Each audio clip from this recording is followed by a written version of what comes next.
Fabcon, amoy nakaka-joyful. May nagbago, may arte, may budget. Akala nyo lang yon. So solid! White Rose Papaya, wow, white rose. White Rose Papaya, wow, white rose. White Rose Papaya. May glow up with a White Rose Papaya. White Rose Papaya, may puti power times 2 kasi may papaya at niacinamide. May shea butter and tea tree oil pa. Kutis sulit ang glow up. White Rose Papaya, kutis sulit ang glow up. ACS Galalala Fabcon. Galalala Fabcon. Ang bango ng sampayan, tara na magsayawan. Kala Fabcon, amoy nakaka-joyful.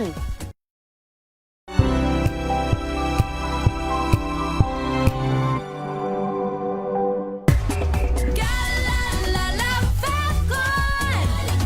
Galalala Fabcon. Ang bango ng sampayan, tara na magsayawan. Kala Fabcon, amoy nakaka-joyful.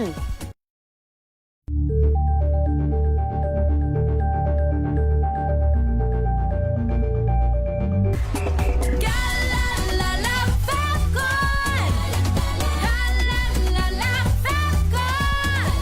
Ang bango ng sampayan, tara na magsayawan. Kala Fabcon, amoy nakaka-joyful.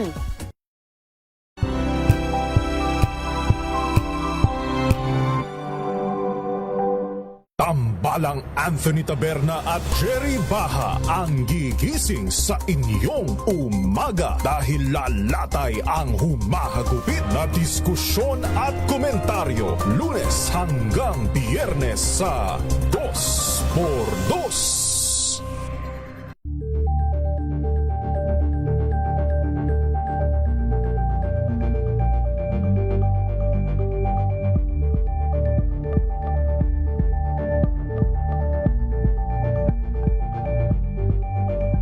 Alamin ang mga maiinit na isyung pambayan, mga balitang kailangan mong malaman, usapin sa pamahalaan, politika, ekonomiya at kabuhayan. Ito ang mga dapat mong malaman, pakialaman at pag-uusapan dahil kayo ang tinig ng mamamayan dito sa Damdaming Bayan. Live sa DZRH Radio, DZRH TV at DZRH Digital. Kasama sina Lakay, Deo Macalma at Elaine Apit. Araw-araw, Lunes hanggang Biyernes. Damdaming Bayan.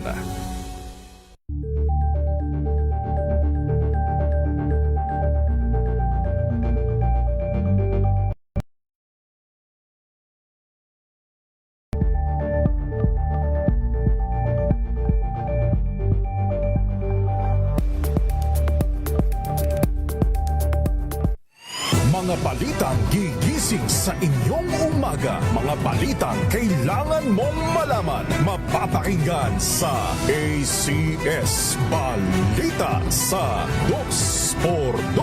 Kasama sina Anthony Taberna at Jerry Baha. Lunes hanggang Biyernes.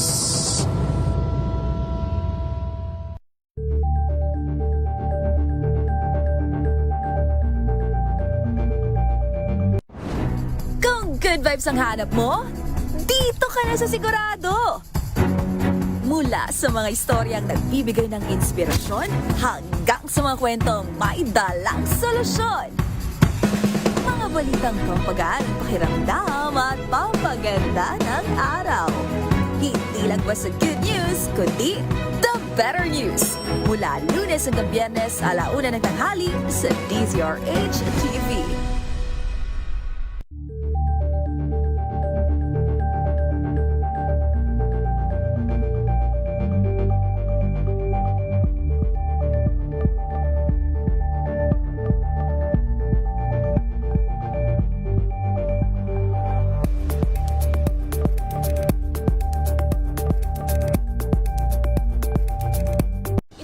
Ng naitalang 17 individual na ang kanilang naaresto. Ng Metro Manila Development Authority o MMDA ang No Contact Apprehension Policy o NCAP sa Metro Manila. Sa ang ilang mga dokumento ay peke.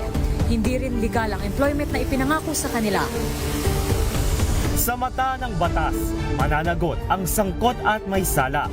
Dahil sa bawat paglabag, may karampatang parusa. Alamin ang mga pananagutan sa likod ng mga bawal. Dito sa Hoy! Bawal Yan! Tuwing Sabado, alas 11:30 ng umaga. Dito lang sa DZRH TV.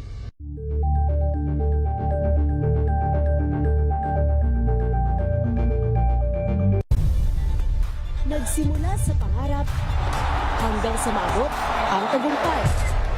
Iba't ibang kwento, iba't ibang mukha ng atletang Pilipino. Mas pinatili, mas pinalakas, at mas pinaaksyon sa Match Point tuwing Sabado, 12:30 ng tanghali sa DZRH TV.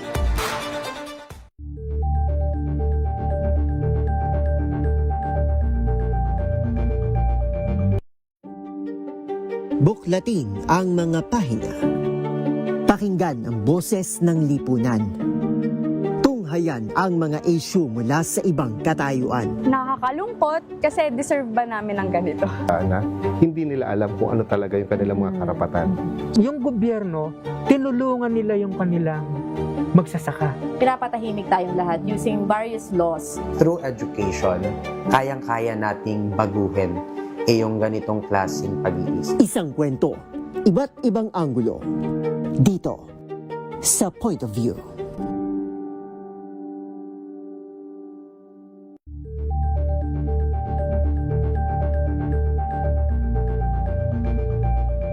Tumunog na ang gandingan para sa kalikasan. Ang itinanghal bilang Best AM Radio Program Host ay si Cesar Chavez para sa special on Saturday ng DZRH.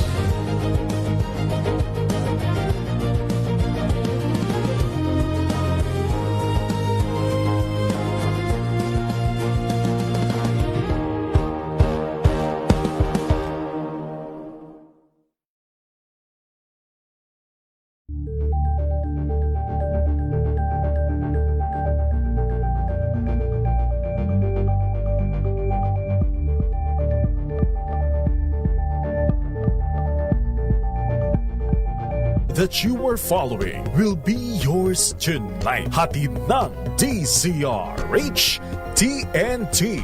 Tomorrow's News Tonight. Mga balitang binabantayan, mga balitang ayaw tigilan ng intriga, mga balitang patuloy ang pagbabago. Malalaman na tonight with Ray Sibayan, Kisses Habson, TNT. Tomorrow's News Tonight. TNT. Tomorrow's News Tonight.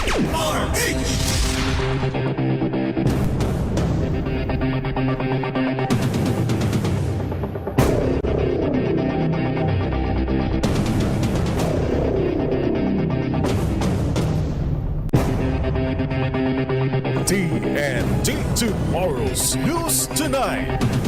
Magandang gabi po Luzon, Visayas, Mindanao sa ating pong Tomorrow's News Tonight. Ngayon pong gabi ito ng Lunes, 4 sa buwan ng Mayo taong 2026.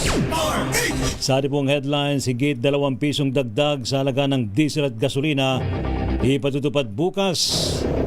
May pagtaas din ng LPG. Committee report sa impeachment case ni Vice President Sara Duterte inaprobahan na ng House Justice Panel. Dating Deputy Ombudsman Karandang, posible daw pong hikayatin ng House Prosecution Panel na gawing testigo sa impeachment trial laban kay VP Sara. Dating broadcaster na si Jay Sonza laya na matapos makapagpiyansa sa kasong cyber libel. Intensity 6 na lindol, magnitude 6 na lindol, tumama po sa 2 bayan at mga karatig lugar sa Eastern Samar. 20 lugar sa bansa nakaranas ng danger level heat index. 21 TNCs. Inisyuhan po ng LTFRB ng show cause order dalaman sa pagdami ng bilang po ng mga benepisyaryo ng ayuda mula sa DSWD. Samantala sa TNT Global News, 10 sugatan sa pamamaril sa Arcadia Lake malapit sa Oklahoma City. Sa sports, NU De La Salle magharap na po muli sa UAAP Season 88 Women's Volleyball Tournament. Sa TNT Showbiz, Lovie Poe bibida sa bagong Hollywood film kasama si Game of Thrones star Macy Williams. Anong pelikula yan? Ha? Malalaman mamaya kay Don Carlos. TNT Tomorrow's News Tonight. Ano po mga lingkod, sina Ray Sibayan At Kisas Habson. para sa DCRH, una sa Pilipinas. Una sa Pilipino. Asado na po ang taas presyo sa diesel at gasolina bukas. Matapos bang tatlong magkakasunod na linggo ng rollback, inanunsyo po mismo na ni Department of Energy Secretary Sharon Garin na tataas daw po ng 2 piso 66 sentimos ang bawat litro ng diesel, habang 2 piso 21 sentimos naman sa gasolina. Ayon po sa DOE, dapat daw maglaro sa 79 pesos and 62 centavos hanggang 107 pesos and 48 centavos ang halaga ng kada litro ng diesel, at mula 82 pesos hanggang 107 pesos naman ang galawan daw ng presyo naman sa gasolina mula May 5 hanggang May 11. May bawas naman na 3 piso 53 sentimos ang kada litro ng kerosene.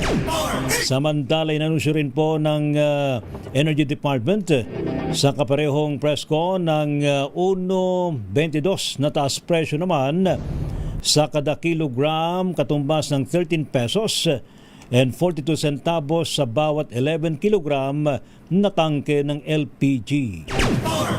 Samantala, tataas ng 1 peso and 22 centavos kada kilo ang liquefied petroleum gas o LPG mula May 4 hanggang 31.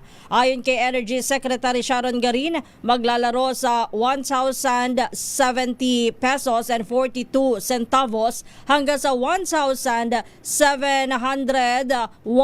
peso and 77 centavos ang dealer's pick-up price hanggang sa dulo ng buwan. Gate naman ni DOE Oil Industry Management Bureau Director Rino Abad, hindi dapat na lumagpas sa 1 peso and 20 centavos o 22 centavos kada kilo ang ipatutupad na price hike ng mga kumpanya. Pero maaari naman anyang mas mababang presyo o rollback pa ang ipatupad ng mga ito, kagaya ng Regasco na una nang nag-anunsyo ng 2 piso kada kilong bawas presyo o 22 pesos kada 11 kilogram epektibo bukas. Patunay ito, sabi ni Abad, na matatag ang LPG supply sa ating bansa sa kabila ng gyera sa Middle East. TNT Tomorrow's News Tonight. Muling sumemplang. Matamlay ang halaga ng piso sa pagsisimula ng trading ngayong pong linggong ito. Ayon po sa Bankers Association of the Philippines, mula sa 61 pesos and 48 centavos noong Abril 30, abay sumadsad po ang palitan ngayong pong araw nito sa ating local currency, 61 pesos and 56 centavos sa bawat US dollar. Nagbukas ang kalakalan sa 61 pesos and 42 centavos. Humina sa palitan na 61 pesos and 62 centavos. Bahagyang nakabawi naman sa palitan na 61 pesos and 32 centavos bago nagsara sa palitan na 61 pesos and 56 centavos. Nagsimulang magkumahog ang ating piso kontra dolyar nang sumiklab ang tensyon sa gitnang silangan. Inaprubahan na ng House Justice Committee ang kanilang report sa pagtukoy sa probable cause para ipa-impeach si Vice President Sara Duterte. Unanimous na naging botohan, ibig sabihin lahat ng 55 miyembro ng komite ay sumang-ayon na idiretso sa plenaryo ang reklamo para pagbotohan. Sa ilalim ng saligang batas, kailangan ng at least 1/3 votes o katumbas ng 106 mula sa 318 miyembro ng Kamara para umusad ang Articles of Impeachment sa Senado na tatayo bilang impeachment court. Sa panayam sa programang 2x2, ipinaliwanag ni Batangas 2nd District Representative Jervy Luistro, chairperson ng Justice Committee, na lahat ng miyembro ng Kamara at maging ang kampo ni Vice President Sara Duterte kasama ang complainant ay padadalhan ng kopya ng Articles of Impeachment bago itakda ang plenary votes. Dapat bigyan ng reasonable time lahat ng House members upang pag-aralan ang articles of impeachment before the plenary vote, no? Maliwanag yan dun sa Supreme Court decision.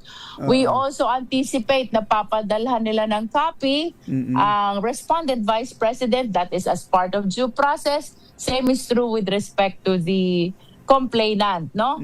As soon as mapadalhan to, bilang lang siguro tayo ng days when we can say na there is reasonable time already, na pag-aralan na ng members, na pag-aralan na din ng Vice President and even the complainant.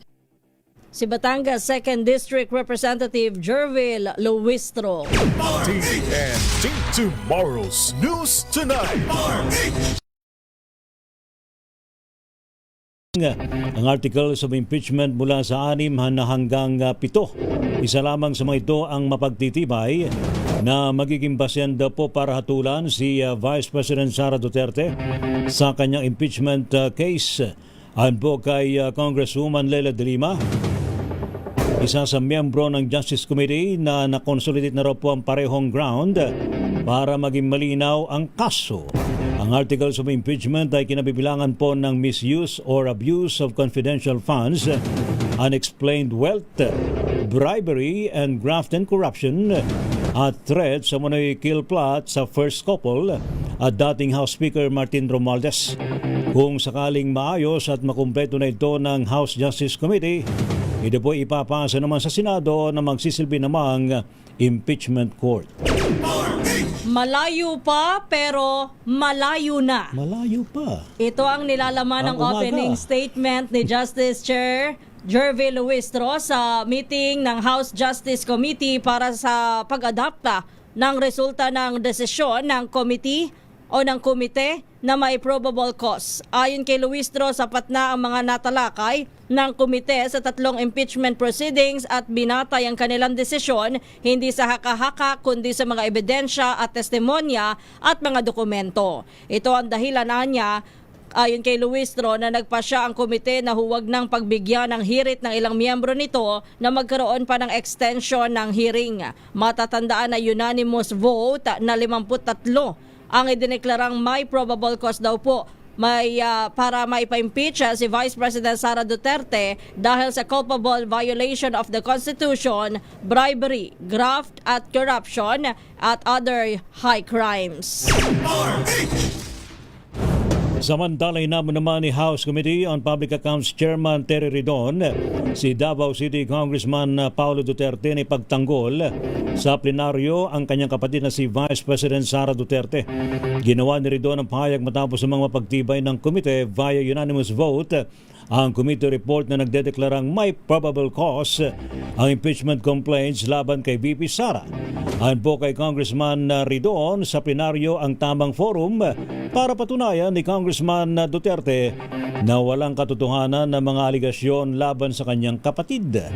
Binatikos din ni Ridon ang hindi pagsibot ni Congressman Duterte sa mga pagdinig tulad po ng ginawa ng pangalawang Pangulo na nagpapakita mano ng kawalan ng partisipasyon sa mga seryosong isyu ng bayan.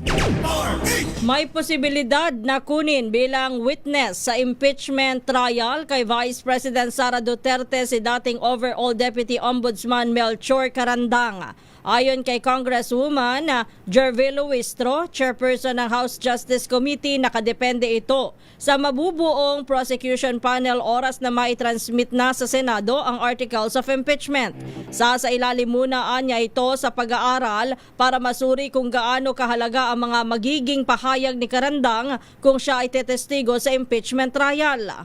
Wala na namang issues doon, so they can actually issue subpoena of bank records. Unlike yung nangyari sa amin, may mga debates pa about subpoenaing bank records, kaya we opted to subpoena instead the AMLAC, no? Lang. Ito namang sa Senate, pwede namang diretsuhin na nila Yung because bank account, no doubt this is an impeachment case, di ba?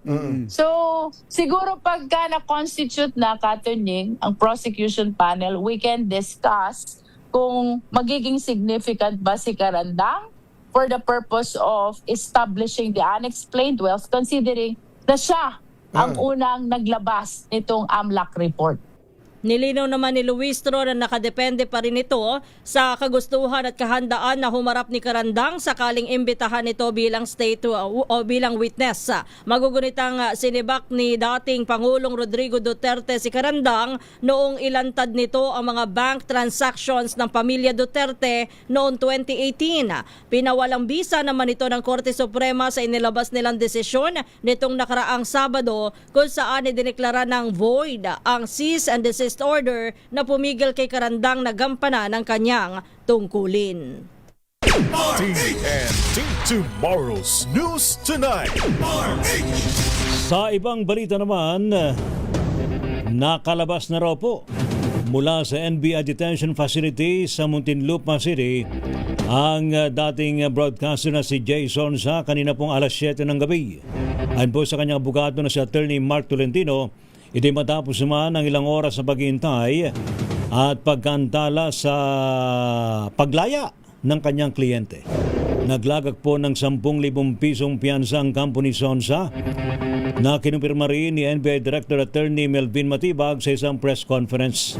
Subalit bate naman sa mga update ni Attorney Tolentino sa social media, abay natagalan daw po ang paglaya ni Sonsa dahil naman sinintay po mano ng mga operatiba ang karagdagang instructions mula sa NBI head office.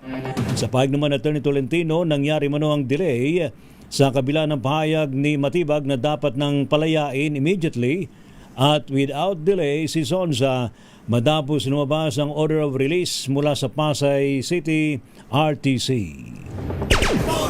Dismayado si Attorney Mark Tolentino, legal counsel ni dating broadcaster Jason sa naging takbo ng order of release nito matapos arestuhin noong Huwebes ng gabi. Sabi ni Tolentino sa DZRH News, halata umano na pinahirapan ang kanyang kliyente dahil sa dami ng hinihinging dokumento na may kaugnayan pa sa dating kaso ni Sonza. Aminado po rin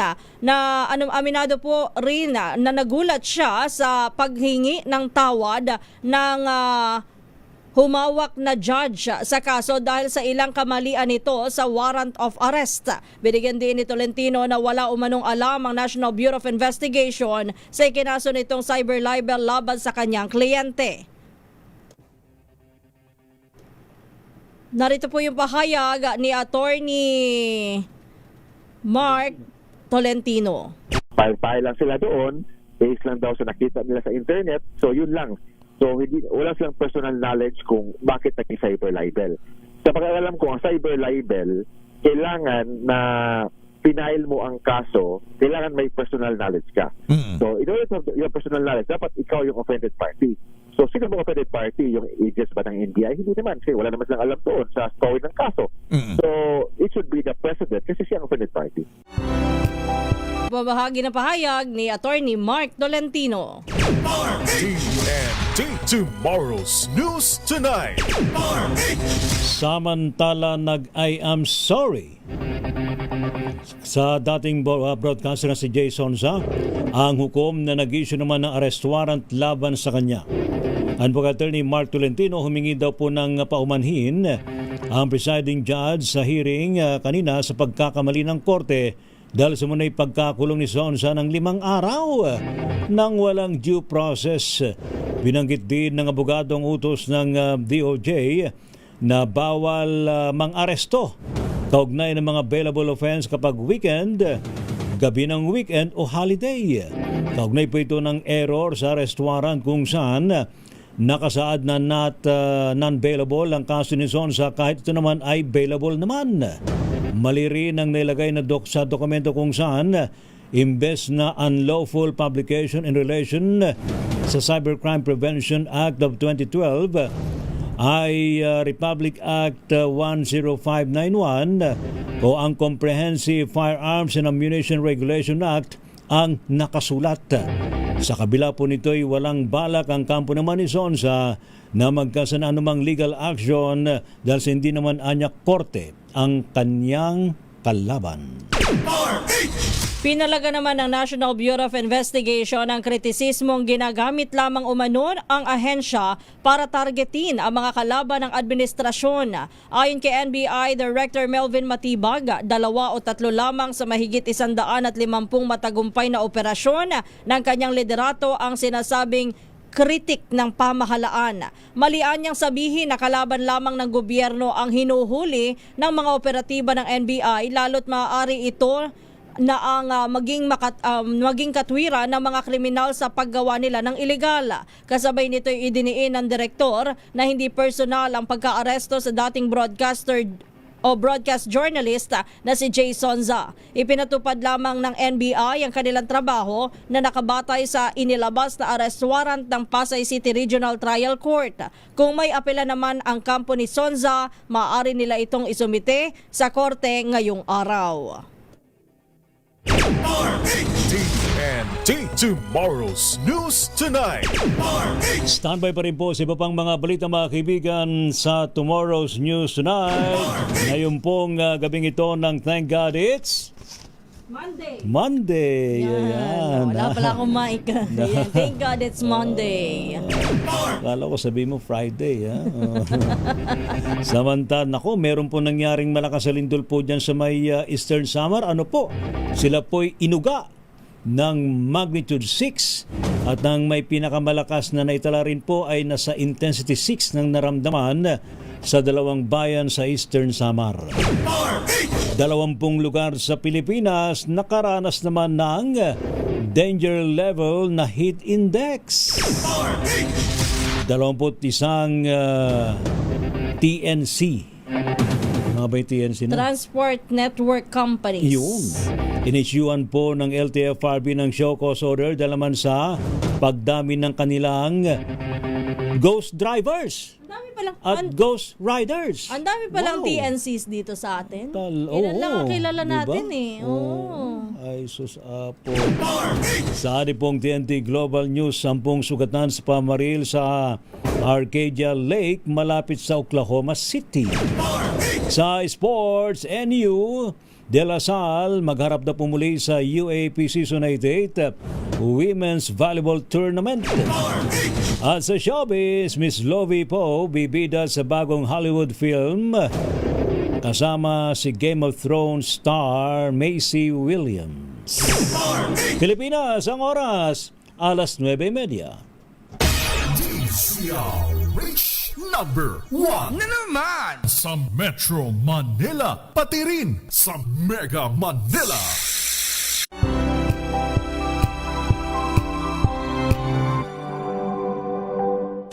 Maulan man, no worries na amoy kulong ang damit. Charm Fabcon, bangong pumakabloom, tanggal amoy kulog sa bango ng charm. Kaya gamit ko Charm Fabcon with Bloom Fresh technology. Kills 99.9% of kulob-causing bacteria. May aroma burst pa of thousands of flowers and berries. Ang sampay sa loob, no amoy kulob. Bangong kumakabloom sa charm. Charm Fabcon. ACS.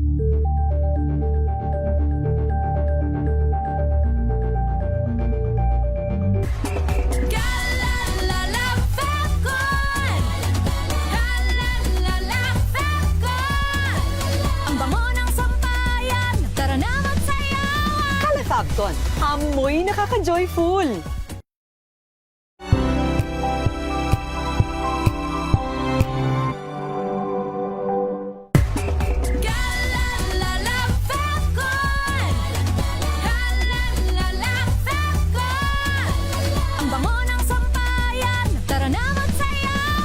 Fabcon, amoy nakaka-joyful.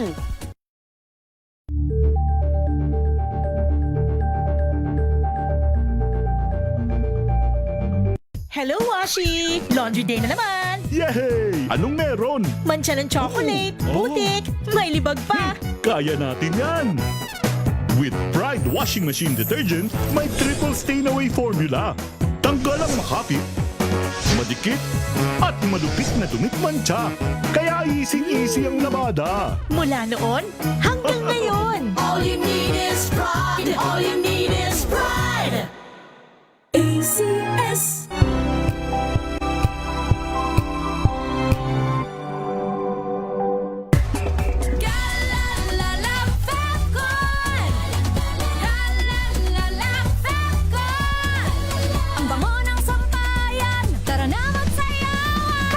Hagdon, amoy nakaka-joyful.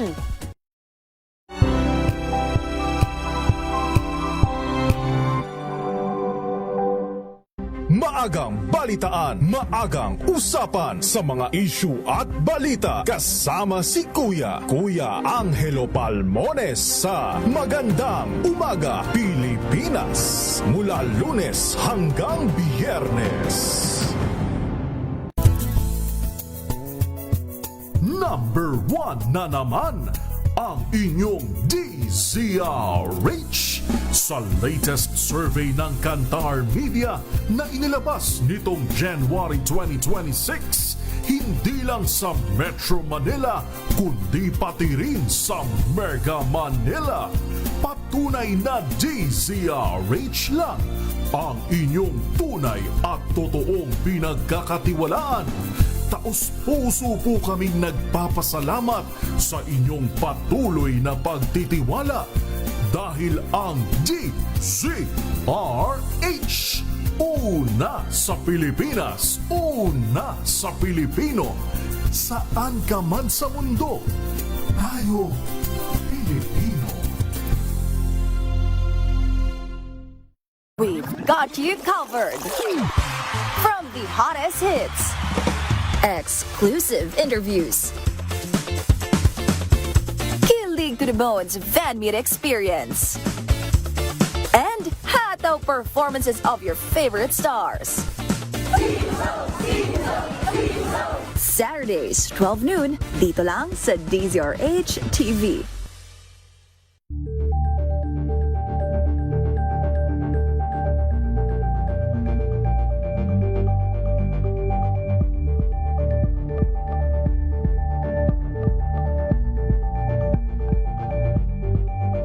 Curious ka ba sa maraming bagay?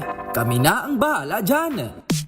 Aalamin, tutuklasin at bibigyang linaw namin ang mga katanungang bumabagabag sa inyong isipan. Sa programa kung saan ang bawat sagot ay galing lamang sa mga eksperto. Ang Expert's Opinion, tuwing linggo 3:00 ng hapon, dito lang sa DZRH TV.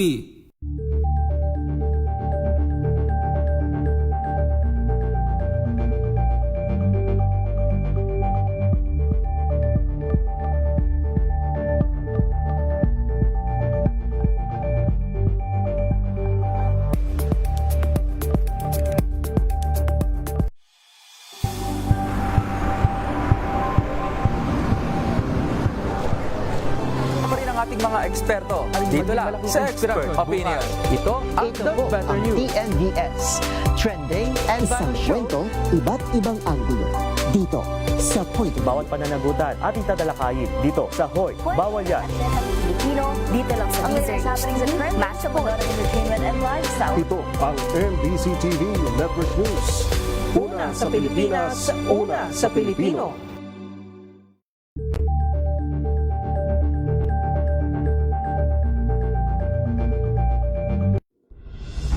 Tuloy-tuloy ang pagtulong, tuloy-tuloy ang pagseserbisyo at tuloy-tuloy ang balitaan kasama si May Binauhan sa Operation Tulong mula Lunes hanggang Biyernes.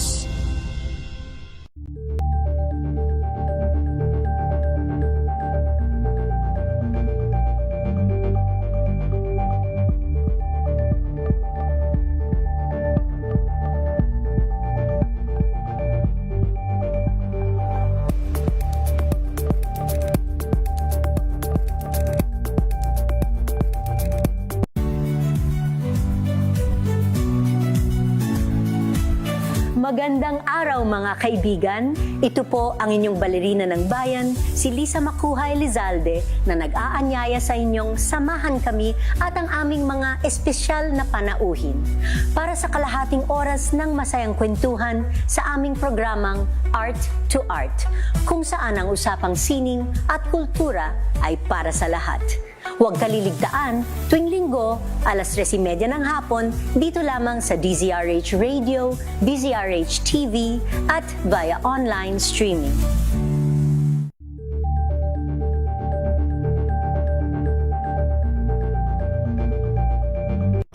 Samantalang Anthony Taberna at Jerry Baha ang gigising sa inyong umaga dahil lalatay ang humahagupit na diskusyon at komentaryo Lunes hanggang Biyernes sa 2x2.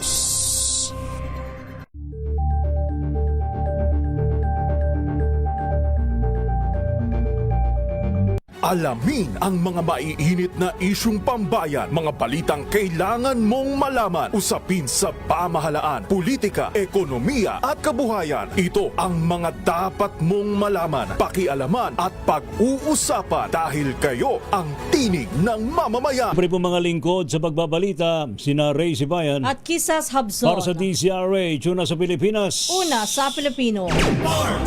Standby, Noche and Cafeds. Sa ating pa rin po mga balita, pinagpapaliwanag na raw po si Senador Bato de la Rosa kaugnay ng kinakarap niyang reklamo sa Senate Ethics Committee.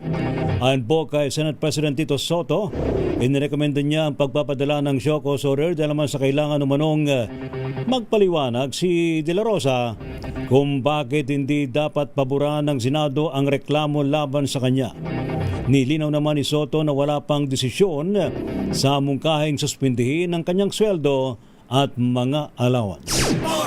Pabor naman si Senate President Vicente Soto III na ipursige ang investigasyon sa flood control anomaly. Ito po'y sa gitna ng kagustuhan ni Senator Panfilo Ping Lacson na siya ring chairman ng Senate Blue Ribbon Committee na magsumite ng Chairman's Progress Report sa pamamagitan ng privilege speech matapos mabigong makakuha ng 9 na pirma ang kanyang partial committee report sa anomaly o anomalya sa flood control project.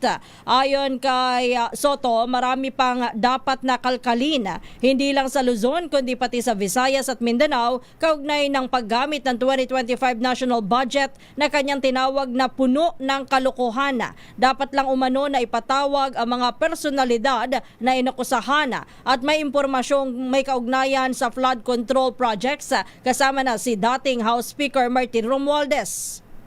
Marami pang marami pang mga nangyayaring dapat maungkat, hindi lang sa Luzon, kundi sa Visayas at Mindanao, kung sa 2025 budget. Yun ang pinaka-crucial, yun ang killer budget. Doon talaga nagkaloko-loko eh. Dapat talaga ipatawag na rin si humarap na rin si Speaker.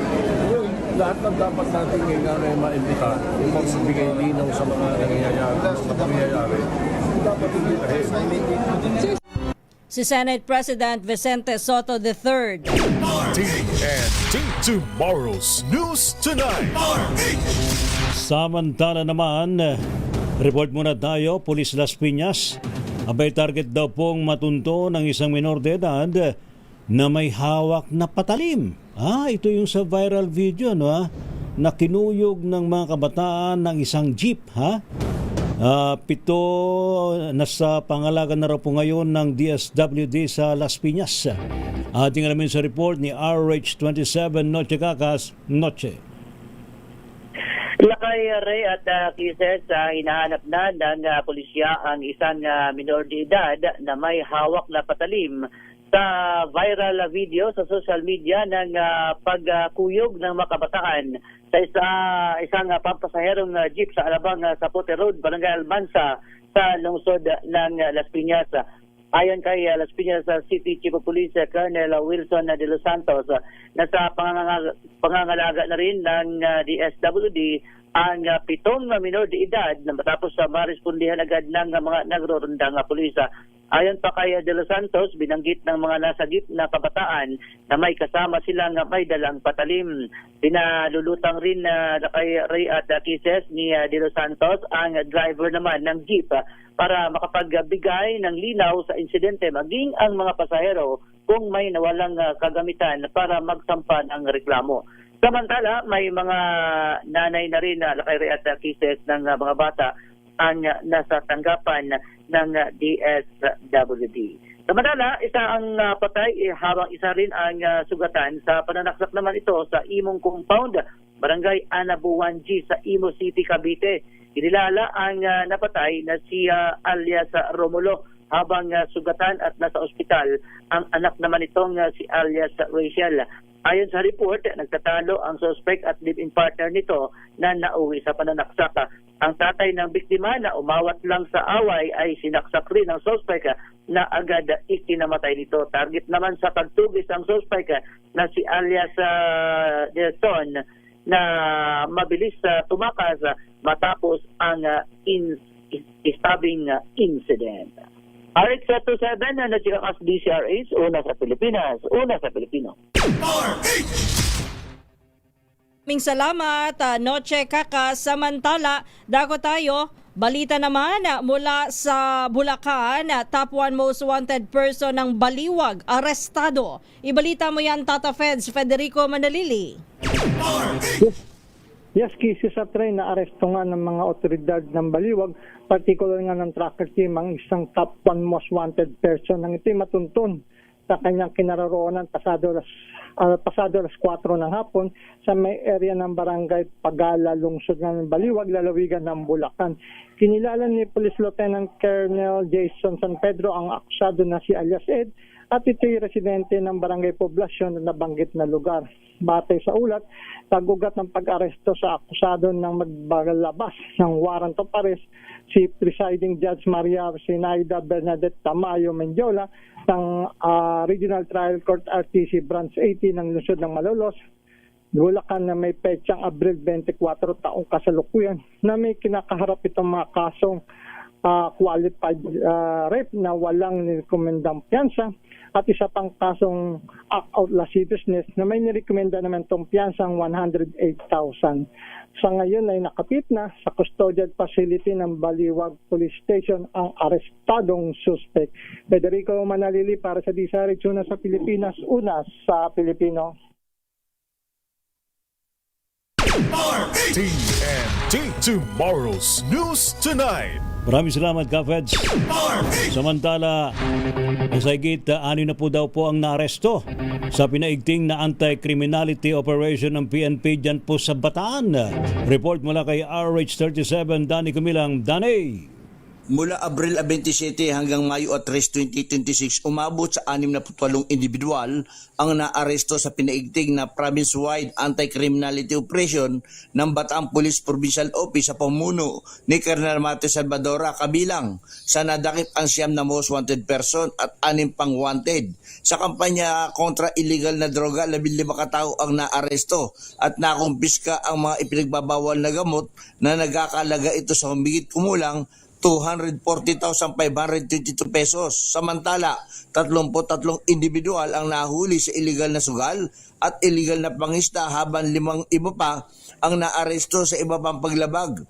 2 individual naman ang kusang nagsuko na natagpo ang loose firearms at 3 baril ang ipinasakamay sa pulisya para sa safekeeping. Ayon kay Colonel Salvadora, patuloy ang pagpapaigting ng police visibility at checkpoint operation upang masugpo ang kriminalidad alinsunod sa direktiba ng pamunuan ng PNP at Puro 3 bilang bahagi ito ng pagpapanatili ng kapayapaan at kaayusan sa lalawigan.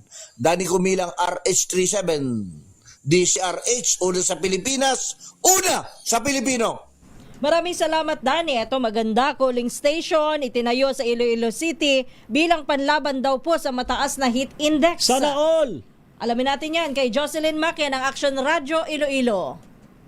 Nagtayo ng cooling stations ang Iloilo City Government upang malabanan ang mataas na heat index. Sinabi ni Mayor Raisa Treñas Chu na layunin ng cooling station na maging pansamantalang pahinga ng publiko dahil sa mainit na panahon. Pinaliwanag ng City Government na sa 3 lugar sa lungsod kung saan nakapagtala ng mataas na heat index ilalagay ang cooling station. Gawa sa recycled material ito at gagamitan ito ng solar power para sa air conditioning unit o electric fan. Kaya nitong akomodahin ang hanggang 20 katao at maging bukas ito sa publiko mula alas 10 ng umaga hanggang alas 4 ng hapon. May ide-deploy rin na tauhan mula sa City Health Office upang mag-check ng blood pressure ng mga magpapahinga sa cooling station. Matatandaan na umabot sa 41 hanggang 43 degrees Celsius ang naitalang heat index sa lungsod noong nakarang linggo ayon sa Pag-asa. Mula sa Action Radio Iloilo, ito si Jocelyn Maque para sa DZRH, una sa Pilipinas, una sa Pilipino. TNT Tomorrow's News Tonight. Samantala naman, mga nagpapakala daw po ng maling impormasyon na manoy hindi pagtatrabaho ng mga pulis. Diyan po sa Maylao ang Northern Samar, abay pananagutin daw po. Ating alamin sa report ni RH34 Jane Bantayan. Jane! Handang papanagutin ng PNP ang mga nagpapakalat ng hindi tamang impormasyon na maaaring magdulot ng kalituhan sa publiko. Ito ang tiniyak ngayon ng PNP Laoang sa pagkalat ng impormasyon mula sa isang netizen na wala daw ginagawang pagpapatrulya at pagbabantay ang nasabing mga pulis. Pinasinungalingan nito na nasabing mga pulis at ayon sa kanila patuloy at walang tigil ang pagpapatupad ng 24/7 police visibility, kabilang ang regular na mobile at foot patrol sa iba't ibang barangay. Katunayan, ayon pa sa PNP Laoang, ang kanilang aktibidad ay malinaw na naidodokumento sa official na Facebook page ng Laoang MPS bilang patunay ng kanilang presensya sa komunidad. Ayon sa hepe ng Laoang, Police Captain Holaris, ang kumakalat na impormasyon ay walang basihan. Tiniyak ng kapulisan sa publiko na mananatiling alerto at handang tumugon sa anumang oras. Ayon pa sa nasabing hepe, ang sinumang mapapatunayang sadyang napapakalat ng maling impormasyon ay maaaring managot sa ilalim ng batas. Hinimok ng Laoang MPS ang publiko maging mapanuri at responsable sa paggagamit ng social media at tiyaking beripikado ang mga impormasyong ibinabahagi sa pamamagitan ng mga opisyal na mapagkukunan. Mula sa Aksyon Radyo Katarman, RH34 Jane, Galit Bantayan ng DZRH. Una sa Pilipinas, una sa Pilipino. Tree planting activity isinagawa naman matapos ang matagumpay na marijuana eradication operation sa Mountain Province at Kalinga. Ibalita mo yan, RH41 Romy Gonzalez. Matapos ang matagumpay na marijuana eradication operation, naabot sa 31.3 milyong piso ang halaga ng tanim na marijuana ang nawasak. Agad na nagsagawa ng tree planting activity ang mga operatiba ng Cordillera PNP sa Mount Makagoong sa hangganan ng Barangay Saklit sa Danga Mountain Province at sa Barangay Buskalan sa Tinglayan, Kalinga. Ang tree planting activity sa naturang lugar ay bahagi ng rehabilitation ng kabundukan ayon sa Cordillera PNP Tuguns. Ito sa matinding epekto ng ilegal na pagtatanim ng marijuana sa kapaligiran. Nabatid na isa sa dahilan ng pagkasira ng kabundukan sa Mount Makagoong ay ang kaingin o pagsusunog ng bahagi ng bundok upang gawing taniman ng marijuana. Nagdudulot ito sa pagkakalbo ng kabundukan at tumataas ang panganib ng soil erosion at landslide lalo na sa panahon ng tagulan. Sa pamagitan ng pagtatanim ng puno, layunin ng ProCar na simulan ang muling pagbuhay sa napinsalang kagubatan at may balik ang likas na balanse ng kapaligiran sa lugar. Kaugnay nito, nananawagan ng Cordillera PNP sa publiko na makiisa hindi lamang sa kampanya laban sa iligal na droga, kundi pati na rin sa pangangalaga ng kalikasan upang mapanatili ang kaligtasan at kabuhayan ng mga komunidad sa hinaharap. Ito si RH41 Romy Gonzalez para sa DZRH, una sa Pilipinas, una sa Pilipino. TNT Tomorrow's News Tonight. Samantala naman, maaari daw pong tumagal pa ng ilang linggo ang pag-albruto ho ng Bulkang Mayon sa Albay. Ayon po kay FIBOX Director Teresito Bacolcol, ang kasalukuyang aktibidad ng bulkan ay kalintulad ng nangyari noong 2023 kung kailan nanatili ito sa Alert Level 3 sa loob ng 6 na buwan. Magugunitang muling tinaas ng FIBOX ang Alert Level 3 sa bulkanong January 6 matapos mong maitala ang pyroclastic density currents na hudyat ng high level of volcanic unrest. Samantala, niyanig naman ng magnitude 6 na lindol ang Eastern Samar ngayong hapon. Ayon sa FIBOX, unang naitala ang magnitude 6.1 na lindol kaninang alas 2:09 ng hapon na ang epicentro ay natukoy sa layong 20 kilometro sa hilagang silangan ng San Julian, Eastern Samar. Tectonic ang sanhi ng lindol sa lalim na 56 na kilometro, mas malalim kaysa sa naunang datos na nakalap ng FIBOX na 10 kilometro. Naramdaman naman ang lindol sa lakas na intensity 5 sa Tacloban City, intensity 3 sa Kasiguran at Hubana sa Sorsogon, intensity 2 sa City of Tandag sa Surigao del Sur, habang mayroon ding naitalang instrumental intensities na intensity 5 sa Canavid, Eastern Samar. Gayon din sa alang-alang at Dulag, Leyte. Intensity 4 sa Abuyog, Carigara at Palo, Leyte. Gayon din sa Palapag at San Roque, Northern Samar. Intensity 3 sa Bulusan at Sorsogon City sa Sorsogon, sa Naval Biliran, Hernani, Eastern Samar, Albuera City of Baybaya, Hilongos, Isabela at Bilyaba sa Leyte, ganun din sa Ormoc City, Hinundayan, Malitbog at San Francisco, gayon din sa Sugod, Southern Leyte. Intensity 2 naman sa Esperanza at Monreal, Masbate, sa Prieto Diaz at sa Sorsogon, sa San Francisco, Cebu, Kawayan, Biliran. Intensity 1 naman sa City of Tabaco, Albay, sa Aroroy at Kataingan, Masbate, ganon din sa Donsol, Sorsogon, sa Pasay City, Iloilo, City of Carcar sa Cebu, City of Cebu at sa City of Maasin sa Southern Leyte. Asahan ang posibleng pensala at mga aftershocks kasunod ng malakas na lindol sa Eastern Samar. Samantala, 20 lugar naman sa bansang nakaranas po ngayong Lunes ng danger level na heat index. Ayon po sa Pag-asa, pinakamainit na heat index ang naranasan sa Dagupan City, Pangasinan at Vira, Catanduanes na naitala daw po sa 44 degrees Celsius. Naitala naman sa 43 degrees Celsius ang naranasan sa Butuan, Agusan del Norte, Borongan, Eastern Samar, maging sa Mambusaw, Capiz, Lawag City, Ilocos Norte at Sinait, Ilocos Sur. Dalawang namumuong sama ng panahon ang binabantayan ng Pag-asa sa labas ng bansa. Ang unang low pressure area o LPA ay namataan sa layong 1,275 kilometro sa silangan hilagang silangan ng Mindanao. Ayon sa Pag-asa, kundi magbabago ang direksyon. Maaaring pumasok ito sa Philippine Area of Responsibility bukas, araw ng Martes. Bagamat maliit ang tsansa na maging bagyo, ang naturang LPA, uulanin pa rin ang ilang bahagi ng Visayas at Mindanao at Palawan sa Huwebes at Biyernes. Samantalang ikalawang namumuong sama ng panahon ay namataan naman sa layong 2,815 kilometro sa silangan hilagang silangan din ng Mindanao. Maaaring pumasok ang naturang LPA sa Sabado o sa Linggo bilang tropical depression na papangalanan bilang Kaloy. Samantala, pinagpapaliwanag naman ng LTFRB ang 21 na iba't ibang transport network companies naman sa pagdami daw po ng benepisyaryo ng ayuda sa sektor ng ride-hailing services. Sa nilabas sa show cause order ng LTFRB, inatasan nito ang TNVS na magsumite ng kanilang rason kung bakit hindi sila dapat suspindihin o tanggalan ng prangkisa.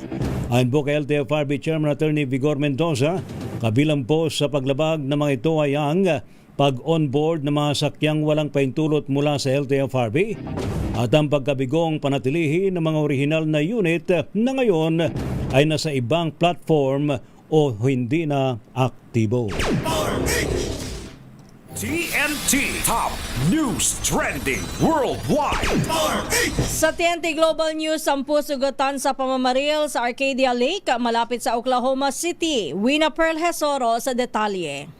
Sugatan ang hindi bababa sa 10 katao matapos ang pamamaril sa isang party sa tabi ng lawa malapit sa Oklahoma City. Nangyari ang insidente sa Arcadia Lake, isang lugar na kilala sa mga aktibidad tulad ng pangingisda, camping at picnic. Ayon sa otoridad, inaasahang tataas pa ang bilang ng mga sugatan dahil may ilan pang biktima ang nagtungo na lamang sa ospital sa sarili nilang paraan para magpagamot. Sa ngayon, wala pang naaarestong sospek kaugnay ng pamamaril at patuloy ang investigasyon ng pulisya upang matukoy ang responsable sa insidente. Para sa TNT Global News, ito si Wina Pearl Hesoro ng DZRH, una sa Pilipinas, una sa Pilipino. Thank you, Wina Pearl. Sa ating sports mga kaibigan, NU De La Salle abay magharap daw po muli sa UAAP Season 88 Women's Volleyball Tournament. Report mula kay Kyle Bullas. Kyle, go! Magkakaroon ng rematch sa pagitan ng defending champions na National University at ang number 1 seed ngayong season na De La Salle University sa finals ng UAAP Season 88 Women's Volleyball Tournament. Ito ay matapos mabigong umabante ng University of Santo Tomas sa stepladder semis laban sa NU Lady Bulldogs. Tinalo ng NU ang UST sa scores na 20-25, 26-24, 26-24 at 25-21 dahilan para makabalik sila sa finals. Unang nakakuha ng set ang Golden Tigresses pero hindi na sila pinabawi pa ng Lady Bulldogs at tinapos ang laro sa loob ng 4 na set. Nanguna sa NU ang opposite spiker na si Ara Panique na may 23 points with 2 blocks. Sinundan naman ito ng team captain na si Vancia Alinsug na may 18 points at middle blocker na si Chami Maaya with 14 points. Idineklara namang player of the game ang veteran setter na si Lams Lamina with 34 excellent sets. Dahil dito magpapasik laban ng NU at ang undefeated ngayong season na DLSU Lady Spikers para sa Best of 3 Championship Series. Gagawin ang Game 1 sa darating na Miyerkules, May 6 sa Mall of Asia Arena. Para sa TNT Sports, ito si Kyle Bulias ng Teaser H. Una sa Pilipinas, una sa Pilipino. Sa atin naman showbiz, Lovie Poe bibida sa bagong Hollywood film kasama ang Game of Thrones star Maisie Williams. Ibalita mo yan, Don Carlos. Matapos ang kanyang Hollywood debut nitong nakalipas na taon, may panibagong international project ang actress na si Lovie Poe. Sa kanyang Instagram post, isinare ni Lovie ang balita kung saan kasama niya sa thrill film na Ignition si Game of Thrones star na si Maisie Williams. Tatakbo ang istorya sa kwento ng isang babae na naharap sa psychological pressure nang malaman na may bomba ang sinasakyan niyang kotse. Ang naturang pelikula ay dadirect ni Emmy-nominated director na si James Erskine at ipakikilala sa Cannes ngayong buwan. At yan ang trending na balita para sa TNT Showbiz. Ito si Don Carlos ng Deezer H. Una sa Pilipinas, una sa Pilipino. TNT Tomorrow's News Tonight. Salamat daw sa matumutugpo sa ating balitaan sa Tomorrow's News Tonight. Ano po mga lingkod, sina Ray Sibayan. At Kisas Habson. Para sa DZRH, una sa Pilipinas. Una sa Pilipino. Pilipinas ang oras sakto, alas 10 ng gabi.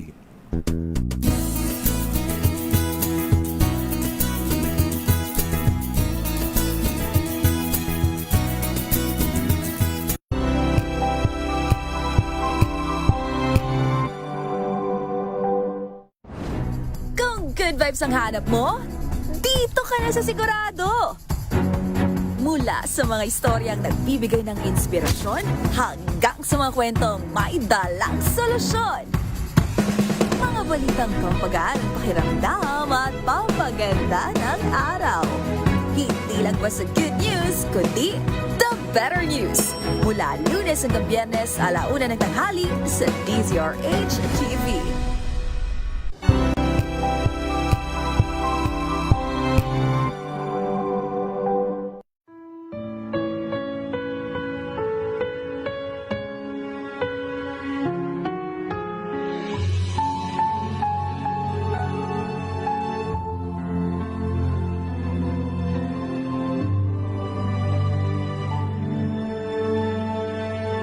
Ito ang oras ng panalangin, panalangin para sa pamilya.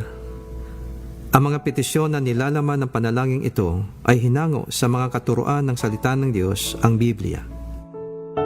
Ang salita ng Diyos mula sa Kolosas 3, Kapitulo 18 hanggang 21,